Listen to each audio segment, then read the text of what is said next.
Through its military and financial power, the United States has expanded geopolitically and geoeconomically. There are not few countries it has intervened with military coup, invasions, low-intensity war, psychological campaign, and religious conflicts, only because it believes that these are its permanent reserves or because its geography is functional to control other key spaces to reach other territories. Everything goes through the possession of resources. War and destruction of sovereign territories has been a constant rule. Several except for variants of the current conditions, with an unpredictable government of disruptive policies, in some cases hostile most of the times, with humor and diplomatic moves. What shall we expect? What geopolitical changes will we see, or are we looking at today? A new Cold War with Latin America as one of its epicenters. Trump's geopolitical strategy. New Cold War is a political move today. Let's look at new facts and actors involved.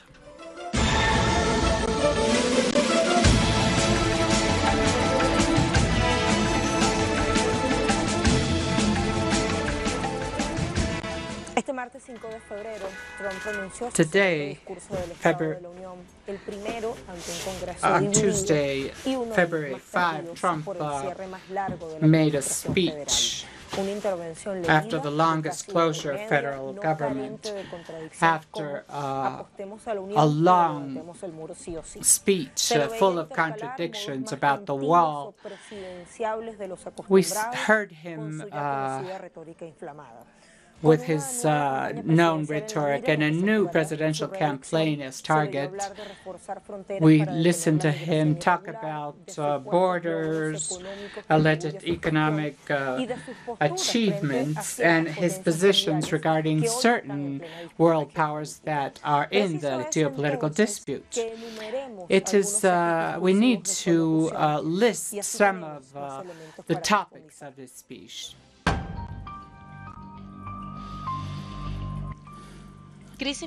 Migration crisis. Trump warned of a lawless state at the southern border. Yet it threatens the financial conditions of all U.S. The adequate wall was not built, and I will do it. It linked once again murders in the United States with irregular migration. Terrorism. He claims to have freed the territory controlled by the Islamic group. Nevertheless, recent independent reports of the United States and international studies believe that around 30,000 terrorists are still in Syria and Iraq. Regarding the Iran nuclear deal, he justified withdrawal based on supposed violations on the part of Iran.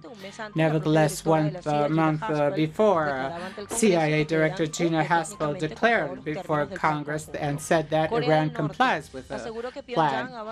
In North Korea, he claims that Pyongyang has abandoned its nuclear activities and that he and the president executed a denuclearization agreement.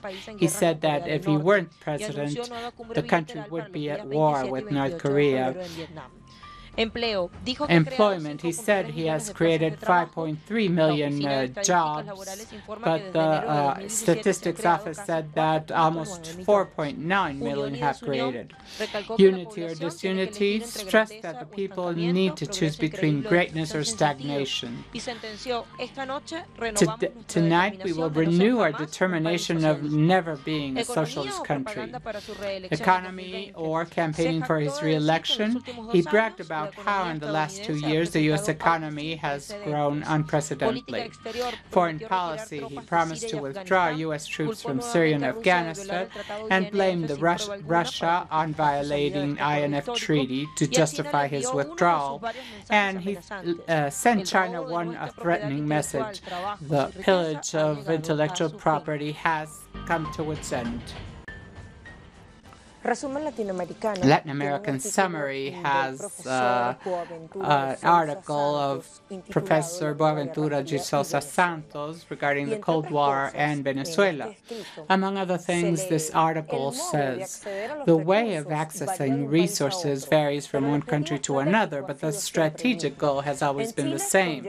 In Chile, it led to a bloody dictatorship. More recently, in Brazil, the access to mineral resources, the Amazon and oil resources imply the transformation of another Washington favorite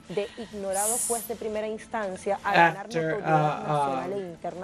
international notoriety was made through privileged access to data that allowed him to be an open way to the election of someone who was willing to sell the wealth of the country. Of course, he is talking about the new president, Jair Bolsonaro. From the analysis of Boaventura de Sousa Santos, I now go to the strategic center, geopolitical center, dated February 7, 2017, but we want to take out data. The title is Donald Trump's View of the World. Trump, not protectionist nor liberal. This is the article written by Alfredo Serrano Mancera, director of ECLA. What this article says about cornering Trump in one or other current, the author said, now that everyone is talking about Trump as a protectionist, it seems we forget that Obama and the European Union are behind all this. The only thing we can foresee with Trump is that everything is unforeseeable. And this uncertain behavior is what makes us uncomfortable. In view of this political fear, Trump is here to give a radical turn to policies. Trump threatened huge automotive companies with taxes, those that were allied of former President Obama. More than protectionism, the true goal is to threaten the capital allied to Democrats. And he asked Trump, can we see Trump threatening its own companies that make business outside of the United States? This is something we will use for our analysis with our guests. Now, our recommendation. This article is published in Sputnik, this Russian analysis and news webpage, and the title is Trump and its Speech of Evil State of the Union. These statements made by Trump are scarcely diplomatic and so contradictory, scarcely related to a diplomatic military strategy the United States used to have. This shows us that it's not Trump who is governing the United States, but a group of the powerful. And what Trump does is move as he can in the midst of these tensions and impulses. This is the opinion of the author Mariano Tafardine. There are military hands behind that are moving autonomously. Trump is extremely weak as president. It is clear there's a persecution by the prosecutor's office to make for an impeachment since day one. There are these are two quotes of the interview of this journalist made to Mariano Tafardine regarding the speech of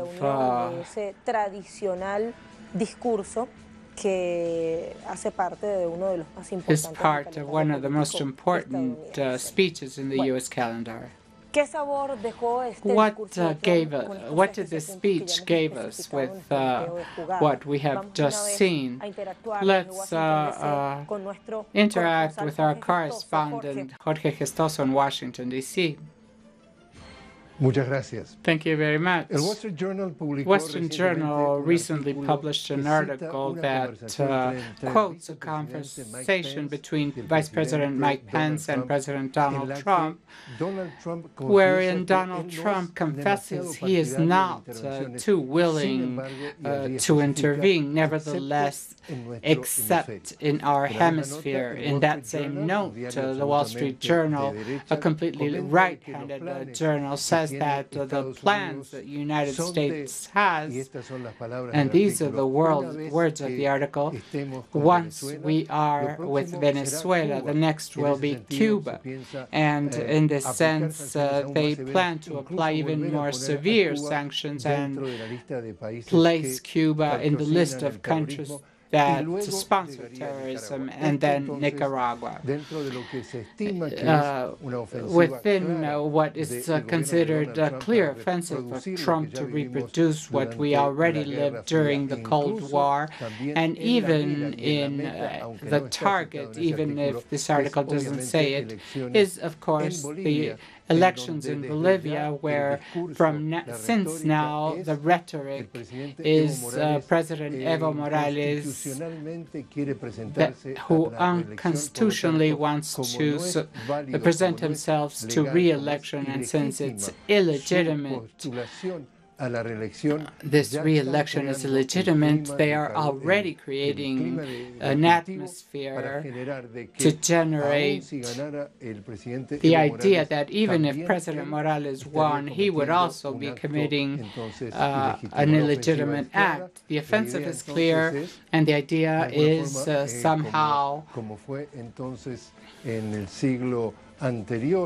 in the 20th century or in the former century, where Monroe Doctrine was born, America for the Americans.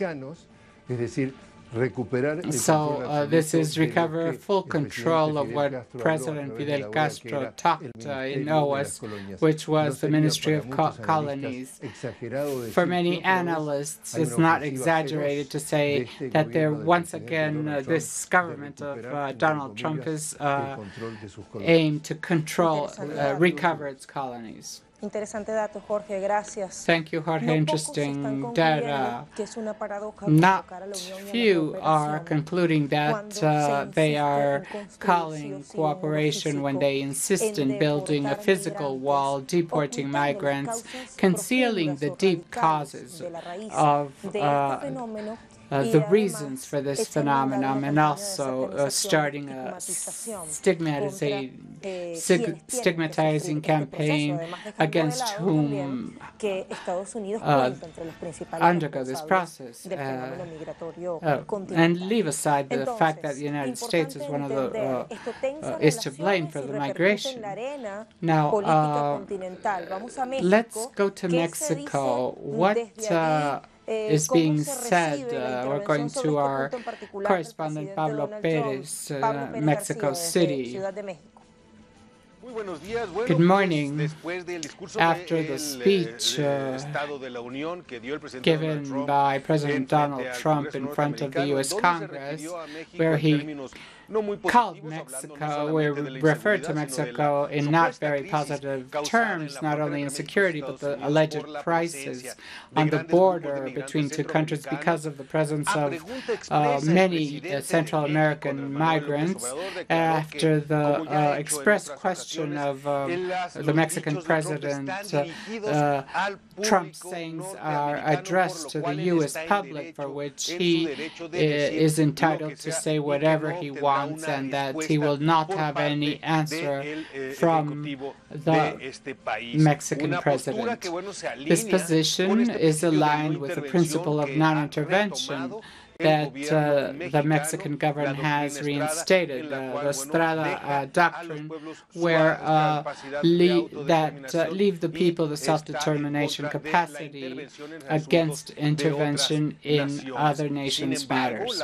Nevertheless, the migration is a real problem that is real in many cities of the border, not only Tijuana, but Piedras Negras as well.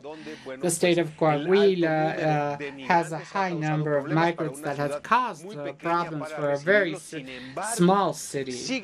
Nevertheless, migrants continue to arrive, and all of them are receiving the process for a humanitarian visa in Mexican territory, according to the Marrakesh Treaty signed by Mexico.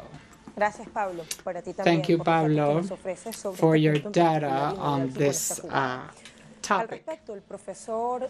In this regard, Mexican professor Alfredo Jalife Rahman has said that this responds to a supremacist policy of white Anglo-Saxon Protestants and a demographic group that is underground against Mexicans and certain ethnic groups and therefore Latin Americans.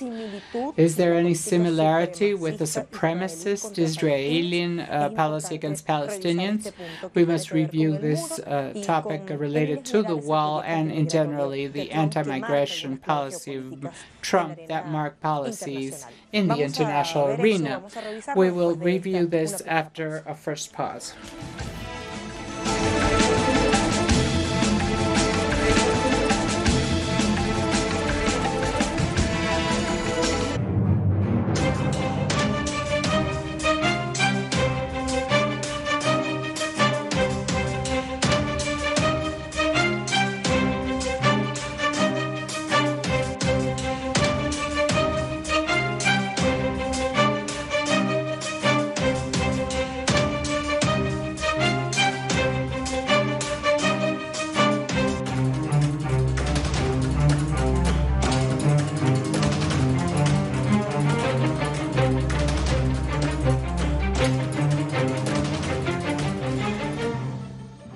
Geopolitical strategy of Trump, a new Cold War.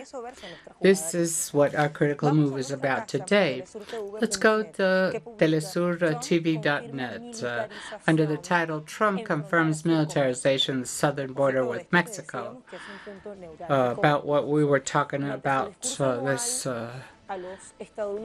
topic. During his annual speech to the U.S. citizens, he said that 3,750 troops were sent to the southern border in order to block the migrants that are coming to the country. Congress has already voted in the past for a wall, but it was never made, and I will do it. Walls work and save lives, said Trump. This message is related to the confrontation he has with the Democrats, whose members refuse to approve the financing of the wall. There are other data on this, and it was a core aspect of his campaign. As President Trump insists on spending $700 million contributed by taxpayers to build this wall, while Mexico, with Manuel López Obrador, is offering a development program to attack the radical roots. It's one of the hardest topics of the bilateral agenda.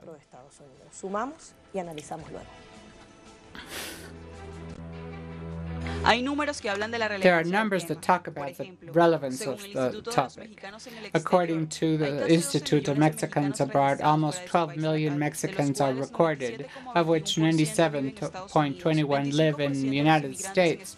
25% of U.S. migrants are Mexicans, and by 2016, almost 6.5 million worked without documents. Mexico is the compelled passage of thousands of Latin Americans that are aiming to the United States. The 21st century border, drug traffic, people traffic, kidnappings, and violations are among the main problems. Latin American countries do not guarantee life conditions, and people want to flee to the United States. Trump once again referred to the voters that listened to his campaign offers. He said that once inside, they kill and rob United States citizens. This speech was made together with a citizen whose relatives were allegedly killed by migrants. The topic is so determinant that it has undergone the longest administrative closure in history. Trump pretends that the new budget included his anti-migration plan. Let's add the vision of our analyst, as we promised. We have Dr. Adalberto Santana, investigator of UNAM from Mexico, and José Antonio Ejido, also professor, sociologist, West Venezuelan from Spain. I would like to connect with what we are analyzing with Professor Adalberto. The wall and migrant deportation. Trump said that Hispanics are animals. He separated several children from his parents in cages like animals. What is the origin of this U.S. policy that seems to be uncredible?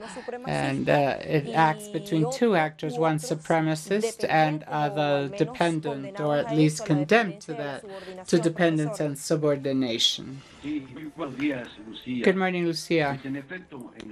In U.S. policy that today is more accentuated with the Trump administration, there is strong racism, xenophobia, especially from those who come from the third world, and particularly those south of the border of the United States.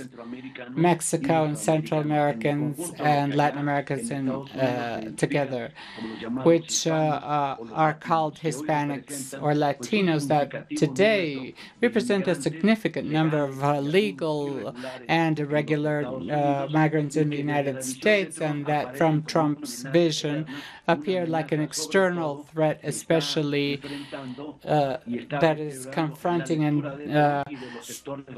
according to Trump and conservative U.S., is threatening the white Anglo-Saxon culture in the United States. And this is something that concerns them because the Latin American community is growing in the United States, whether through migrants, children of migrants born there, and that are a big community which represent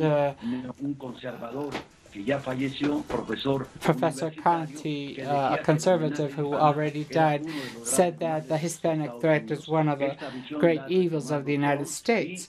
Trump has retaken this statement and see as one of his essential enemies. Do you agree with Professor Alfredo Jalife Rafne that this is a demographic war that is being developed by the United States against Mexicans and extension against Latin Americans? Yes, this is one of the reasonings that they have to create to reach internal consensus, a foreign threat.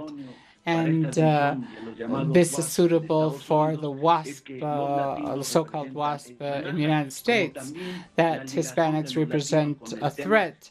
Also, the relation of Hispanics with the growth of drug consumption in the United States.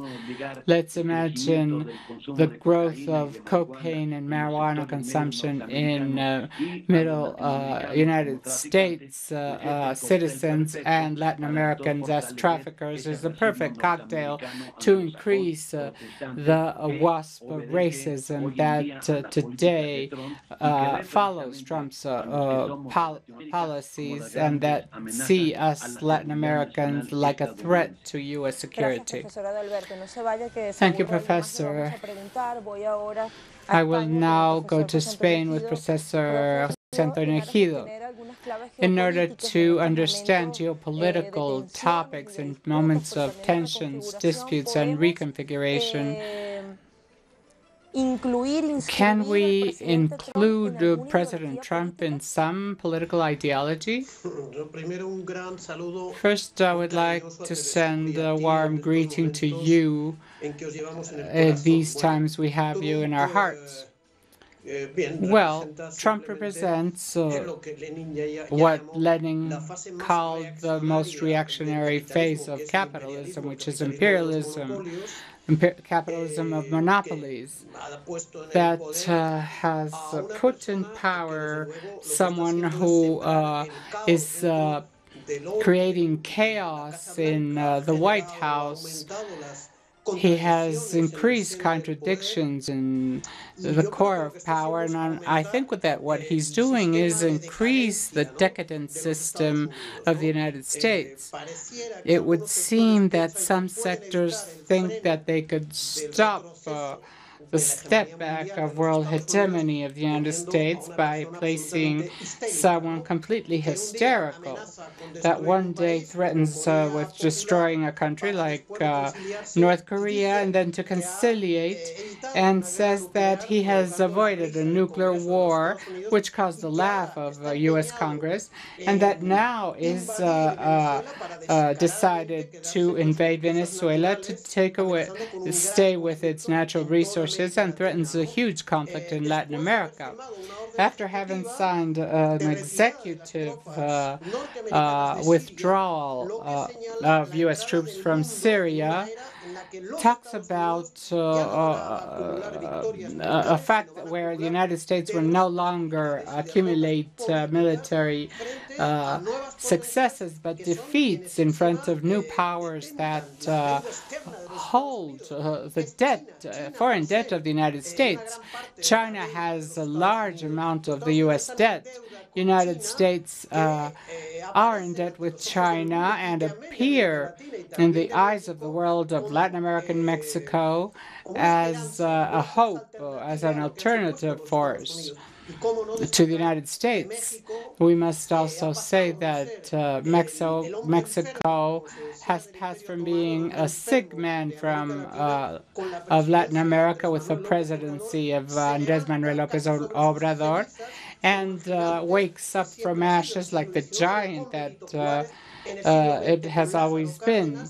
In the 20th century with Lázaro Cárdenas, and they have the historic role of making a wall against this barbarian system that is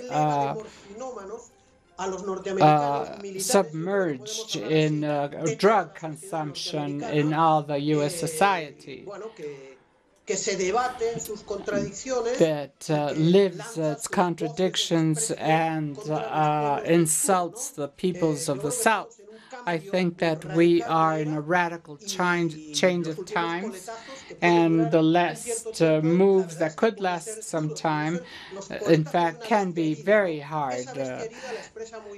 This is demonstrated by Trump with all his crazy moves and psychopathological moves. That radical change of era you are mentioning is shown by which geopolitical movements? The economic fall of the United States in the world. I just listened to Professor Antilio Boron quoting the sources of a French think tank who says that if in 2011 the United States had 23% of the world GDP, by 2030 they will have 18%, while China will go from 2011 17% of the world GDP to 28% in 2030, which is quite a short period of time in historic terms. And this shows an economic decadence and military decadence as well. In 2011, Syria was directly attacked by this criminal policy of change of the regime, much more than Venezuela. And we must say that the Arab Syrian Republic has won the war against the United States that has launched 250,000 mercenaries and create an aggressive world allies. If we add the media, ideological, cultural, political fall, internal contradictions. We are looking at the internal context and the weakness of the United States versus a multipolar world where two essential powers appeared, China and Russia. But not only those, India, for example, according to those same data of the French think tank OSD, from 6% of the world GDP in 2011 to 11%. So the economic axis moves from the United States and the Western world to Asia in a short period of time. It is worthless for them to have 1,000 military bases and the highest military budget of history, because these objective elements make us think in a fall that they pretend to compensate, taking over the gold, gas, petroleum, lithium, coltan, diamonds, water, and all strategic minerals of the Bolivarian Republic of Venezuela, which they won't get. And this will not prevent its fall. Thank you. In the beginning, we said that everything goes by owning strategic resources. To conclude, I would like to add, Professor Alberto, if in Latin America that is participating in the geopolitical dispute, is there possibility for Mexico to vindicate and be the wall, but not Trump's wall, but a containment wall versus neoconservative advances? And do you think that the political battle that is being held in Venezuela is one of the most important in the continent? Yes, I think that Mexico is raising from ashes, as Professor said, of Mexican neoliberalism, and now a progressive and alternative proposal led by President López Obrador appears in Mexico, and this has given its best results.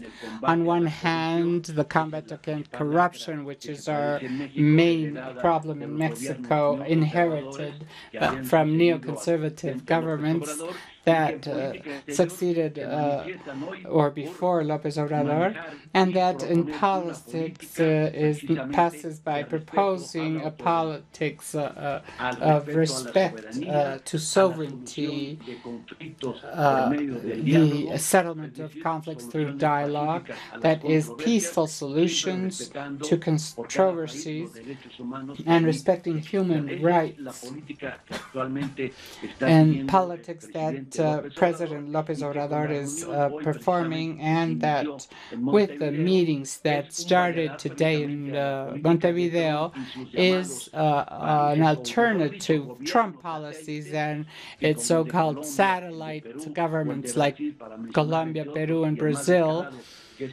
and the government of Honduras that are playing to intimidate Venezuela.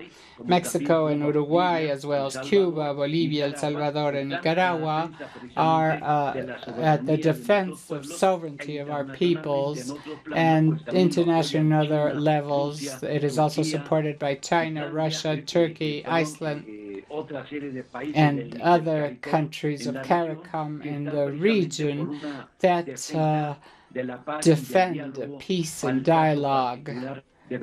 For the particular case of Venezuela that is now being attacked by the SAD group of Lima. Thank you very much, professors, for being with us. In the geopolitical arena, let's continue deepening. The United States is re-establishing forces in a world that definitely is not the same as 2, 3, 4 decades. There are variants, even if the strategy seems to be the same. We will review them after a last pause.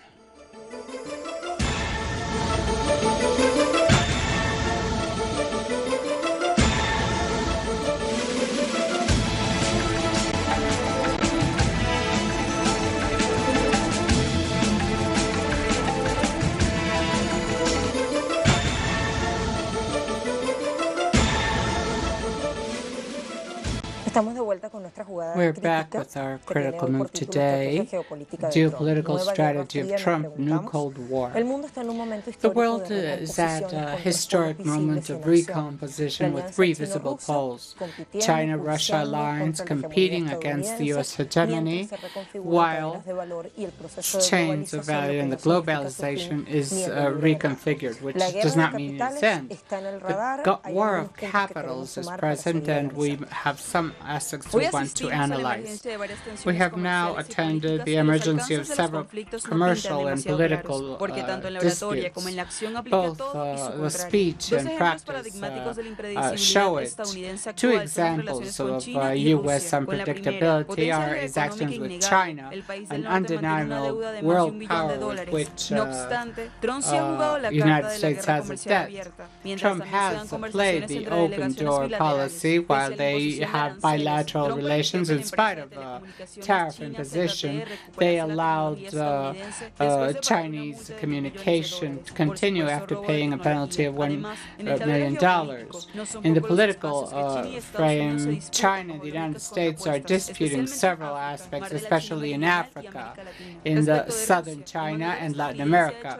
Regarding Russia, Trump has done the same approaches and the contrary. They met in Helsinki, where it created national law with extraterritorial pretensions.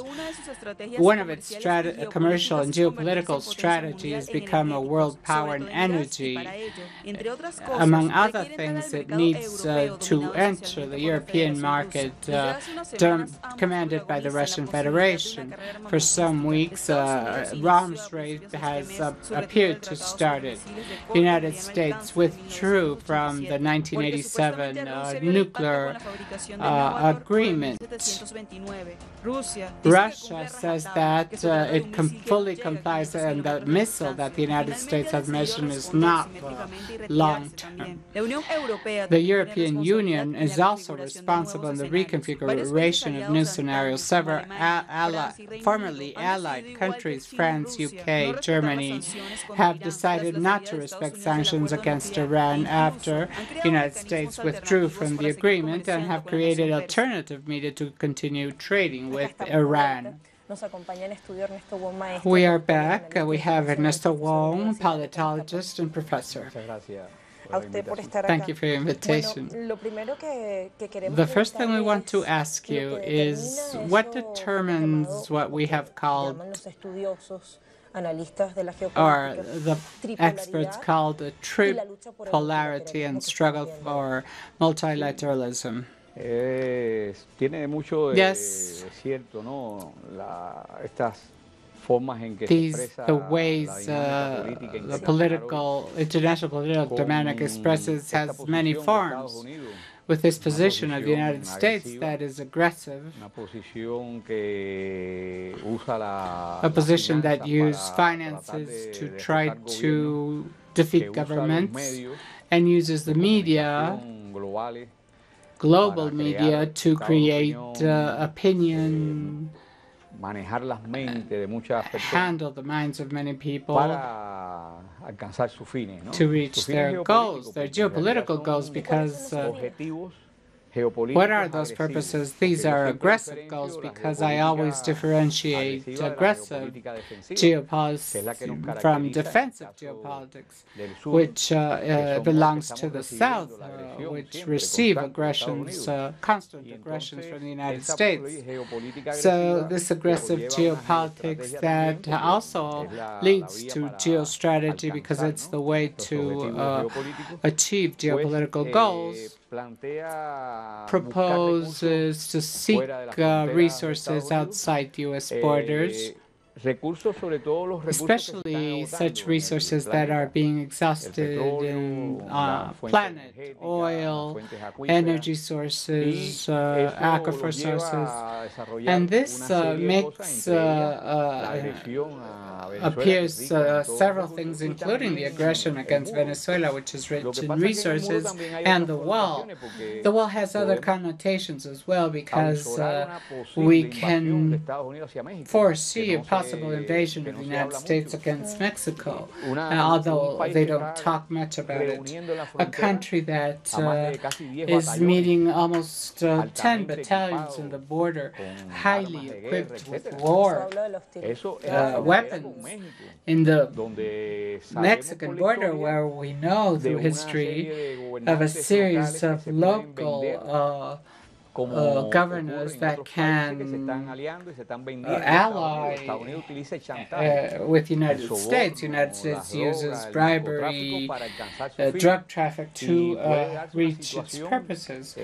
And there could be a situation by launching other aspects in other regions and stay with a part of Mexico. That's what they did in former centuries.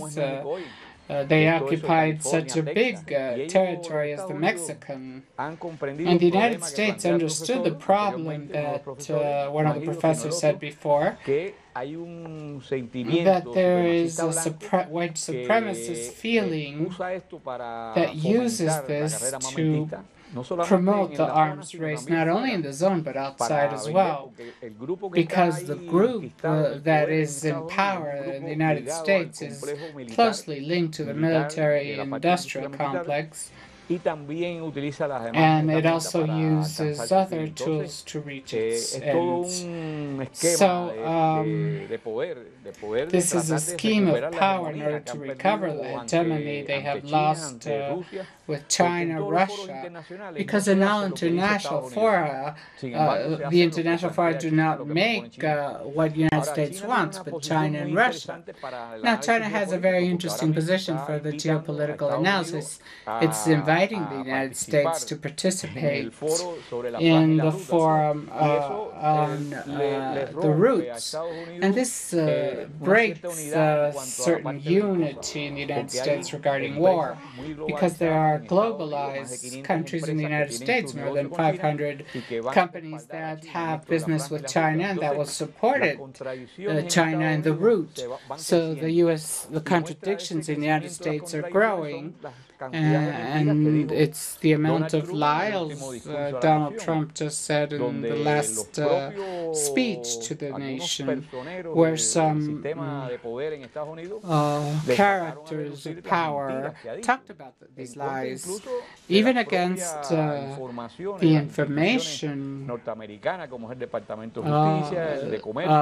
the Department of Justice, Department of Commerce, migration, that say that migration problems are less, and Trump says the contrary with Mexico.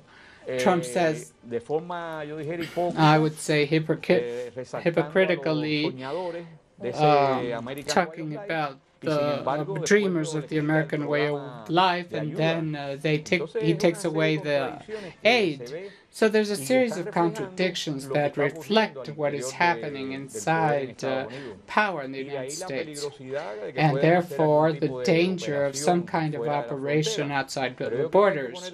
But I think we must place our eyes on the border with Mexico and the 10 battalions they are mobilizing to the border.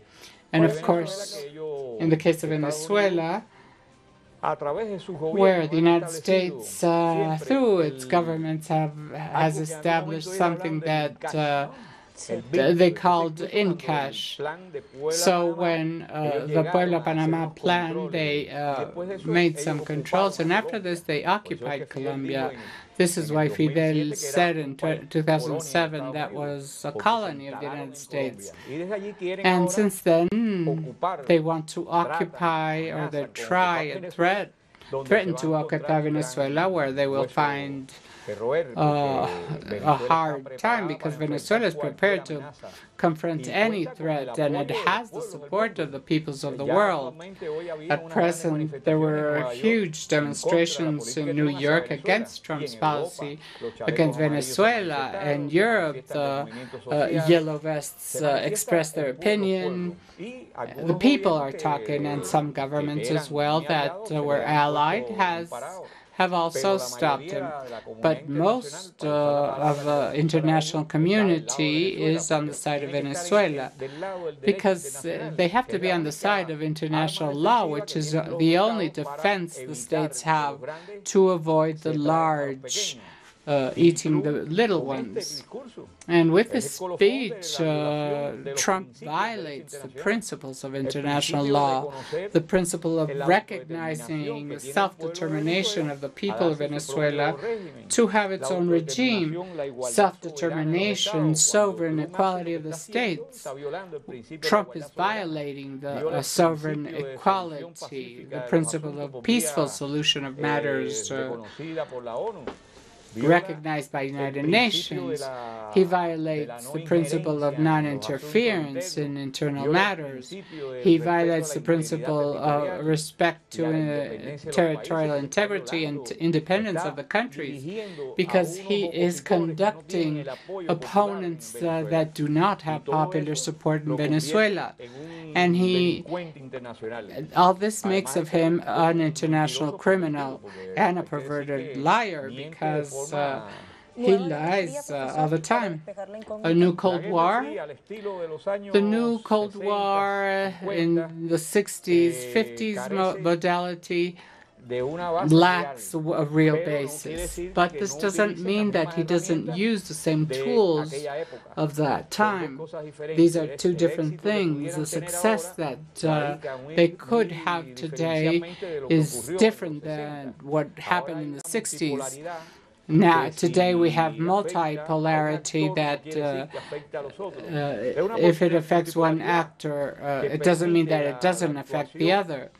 If one falls, the other continue, and this is what is happening. For example, with BRICS, with Bolsonaro, Brazil is weakened inside BRICS, but we still have to see what will happen with BRICS project. But Russia, India, South Africa, China continues pushing, and more are incorporate. Pakistan, Iran, and even Afghanistan is talking about joining BRICS. And it's a completely different situation to the 60s, but the Cold War tools are being used. I think they are failed. Thank you very much for being with us. Let's go to our conclusions.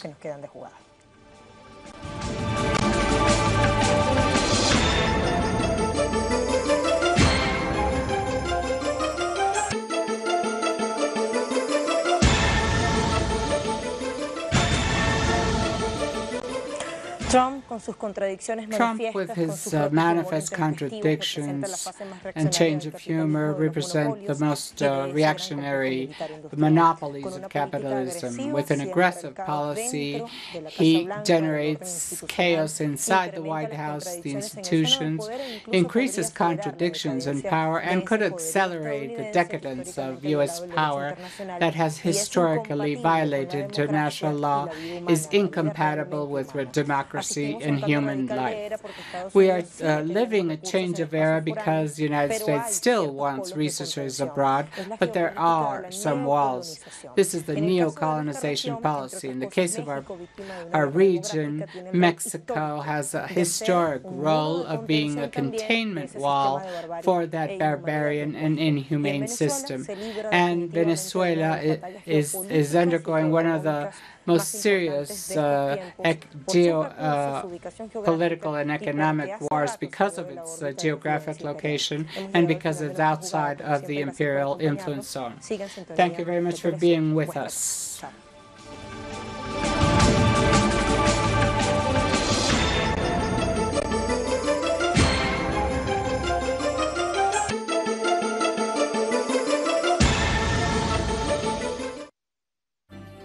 We have been present in all the events stirring our peoples.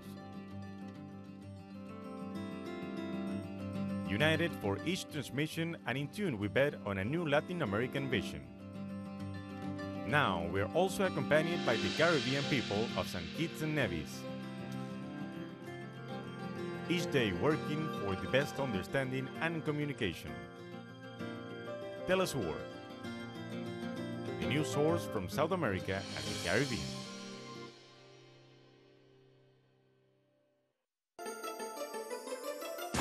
The ruling world order has always